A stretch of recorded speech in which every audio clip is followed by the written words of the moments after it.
Hello welcome back to Yatra's kitchen. എന്തൊക്കെയുണ്ട് വിശേഷങ്ങൾ? സുഖമാണ് എല്ലാവർക്കും. അപ്പം നമുക്കൊന്ന് വേഗത്തിലൊരു സ്നാക്സിൻ്റെ റെസിപ്പി നോക്കിയാലോ. അപ്പോൾ അതാ നമ്മുടെ ബ്രെഡുകൾ ഇങ്ങനെ 1 2 3 4 അവിടെ വീണ് കിടപ്പുണ്ട്. അപ്പോൾ എന്താണ് സംഭവം എന്ന് പിടികിട്ടിയോ? ഇല്ലല്ലേ? പറയാട്ടോ. അതിനു മുമ്പുണ്ടല്ലോ നമ്മുടെ ഈ എടുത്തിരിക്കുന്ന 4 ബ്രെഡിൻ്റെ സൈഡുകൾ ഒന്ന് കട്ട് ചെയ്ത് അങ്ങോട്ട് മാറ്റി വെച്ചുകൊള്ളുക. അപ്പം നമ്മുടെ ബ്രെഡും അങ്ങോട്ടൊന്ന് മാറ്റി വെച്ചുകൊള്ളുക. ഈ ബ്രെഡും മുട്ടയൊക്കെ വീട്ടിലുണ്ടെങ്കിലുണ്ടല്ലോ നമുക്ക് വേഗത്തിൽ ചെയ്യാൻ പറ്റിയ ഒരു സംഭവമാണെന്ന് പറയുന്നത് കേട്ടോ.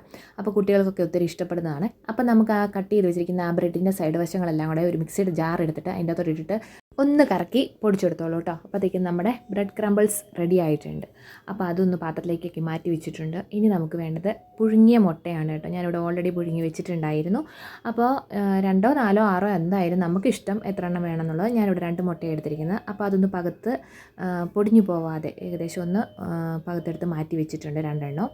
അപ്പം ഇനി അതിന് വേണ്ടിയിട്ടുള്ള ഒരു മസാലക്കൂട്ട് നമുക്ക് തയ്യാറാക്കണം. നമ്മുടെ ആ ബോയിൽ ചെയ്ത് വെച്ചിരിക്കുന്ന മുട്ടയുടെ പുറത്ത് പുരട്ടാനായിട്ടുള്ള അതിനായിട്ടൊരു ബൗളിലേക്ക് മുളക് പൊടി എടുത്തിട്ടുണ്ട്, ഇത്തിരി മഞ്ഞൾപ്പൊടി, ഇത്തിരി മല്ലിപ്പൊടി, പിന്നെ കുറച്ച് കുരുമുളക് പൊടി. അത് നന്നായിട്ട് പൊടിച്ച് വെച്ചതാണെങ്കിൽ ബെറ്ററാണ്. ഇപ്പോൾ എൻ്റെ ഇല്ലാഞ്ഞോണ്ട് ഞാൻ ജസ്റ്റ് ഇതൊന്ന് കറക്കി എടുക്കുകയാണ് ചെയ്തത്. അപ്പം ഒരു സ്വല്പം ഉപ്പും കൂടെ ചേർത്ത് അതിൻ്റെ തൊട്ട് ഇത്തിരി വെള്ളം കൂടെ ഒഴിച്ചിട്ട് ഒന്ന് ചാലിച്ചെടുത്തിട്ടുണ്ടല്ലോ നമ്മുടെ പകത്തെടുത്ത് വെച്ചിരിക്കുന്ന ആ മുട്ടയിലേക്ക് ഒന്ന് പുരട്ടി കൊടുത്തോളൂ കേട്ടോ. ഞാൻ ആ മുട്ടയുടെ ഒരു വശം മാത്രമേ മസാല പുരട്ടി കൊടുത്തിട്ടുള്ളൂ കേട്ടോ. അപ്രാവശ്യം കൊടുത്തിട്ടില്ല. വേണമെങ്കിൽ ചെയ്യാവുന്നതേ ഉള്ളൂ. എന്നാൽ വെച്ചാൽ ഈ പിള്ളേരൊക്കെ കഴിക്കുമ്പോൾ അത് നിങ്ങൾക്ക് ഇരിക്കുമല്ലോ, അതുകൊണ്ടാണ് ചെയ്യാത്തത്. അപ്പോൾ ഇതാ ഒരു പാത്രത്തിലേക്ക് ഇത്തിരി വെള്ളം എടുത്തിട്ടുണ്ട്. ആ വെള്ളത്തിലേക്ക് നമ്മൾ എന്താ പറയുക കട്ട് ചെയ്ത് വെച്ചിരിക്കുന്ന ആ ബ്രെഡിൻ്റെ പീസ് ഇട്ട് കൊടുത്തിട്ടുണ്ടല്ലോ. അത് നന്നായിട്ടൊന്ന് സോക്ക് ചെയ്തോളുക. അപ്പോൾ അത് കഴിഞ്ഞിട്ട് എടുത്ത് ഒന്ന് ഒരുപാട് അങ്ങ് കട്ടിയായിട്ട് പിഴിയണ്ട, ശക്തിയായിട്ട് പിഴിയണ്ട, ജസ്റ്റ് അതിൻ്റെ വെള്ളം പോകുന്നത് അത്രയും മാത്രം ഒന്ന് കുതിർന്ന് കിട്ടാൻ പാകത്തിന്.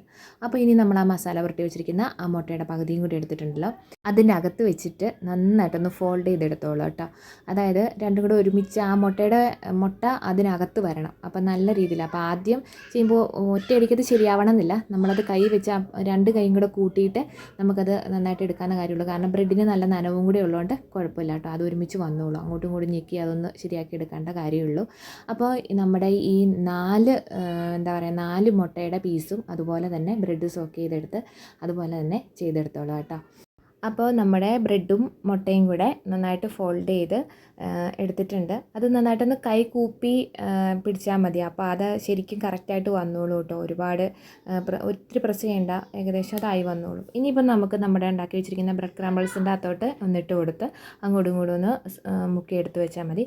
അതല്ലാന്നുണ്ടെങ്കിൽ കോൺഫ്ലോർ യൂസ് ചെയ്യാം. അതല്ലാന്നുണ്ടെങ്കിൽ നമ്മൾ ഈ കട്ട്ലറ്റൊക്കെ ഉണ്ടാക്കാൻ വേണ്ടിയിട്ട് എടുക്കണ പോലെ തന്നെ മുട്ടയ്ക്കകത്ത് മുക്കിയിട്ട് അങ്ങനെ വേണമെങ്കിലും ചെയ്യാമെന്നുള്ളൂ. ഞാനൊന്നും ഉപയോഗിച്ചിട്ടില്ല.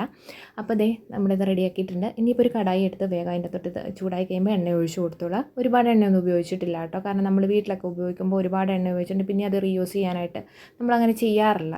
അപ്പോൾ പോരാത്തതിന് ഇത് ഈ ബ്രെഡിൻ്റെ പൊടി ആകുമ്പോഴത്തേക്ക് അത് പെട്ടെന്ന് കരിയും, അതുകൊണ്ടാണ് കേട്ടോ.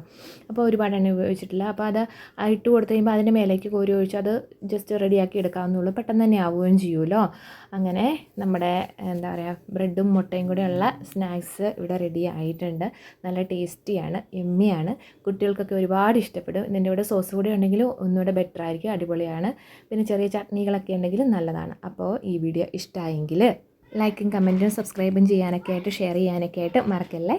അപ്പോൾ താങ്ക് യു.